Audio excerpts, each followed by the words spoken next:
wastewater consolidation and improvements to meet the EPA standards of about $1 billion. The arterial collector and residential street programs over $1 billion. Drinking water system needs will range from $100 million to $300 million, depending on what plan you follow. Stormwater problems we haven't even discussed or evaluated, which will probably require hundreds of millions of dollars to fix. We have 1/3 of the police officers we need on unbuilt fire stations and still a 3-year unresolved fire contract. But instead of solving these issues, the only one that was on the agenda today was the streets, and that was after citizens have forced that on the agenda continually for 2 years. But what we do see is a discussion to complete a second annexation of Chapman Ranch Wind Farm. According to what Mr. Scott was discussing on the news last night, the wind farm in order to protect the Navy, who along with the FAA has already approved the wind farm project.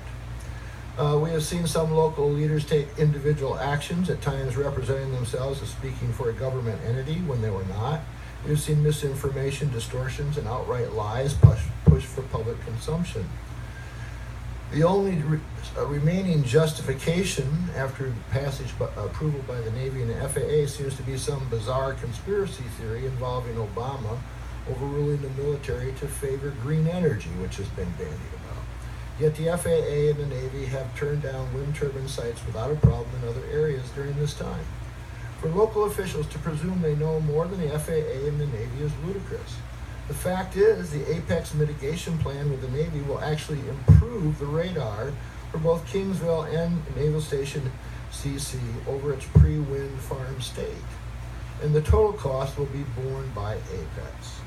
So why is this fight continuing? We don't know. But we do know who will profit and who will not benefit from another annexation. The landowners certainly will not benefit. They will have increased regulation, increased taxes and fees, and lost income.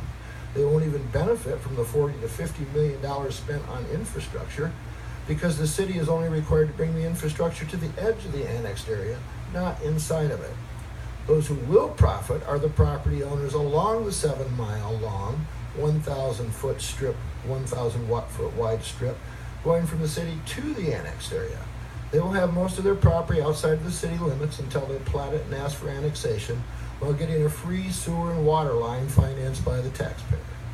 It is time the city council leadership focused on solving our very big needs issues and stop spending taxpayer dollars on unnecessary projects that benefit the few at the expense and to the detriment of the many. Excuse me, there is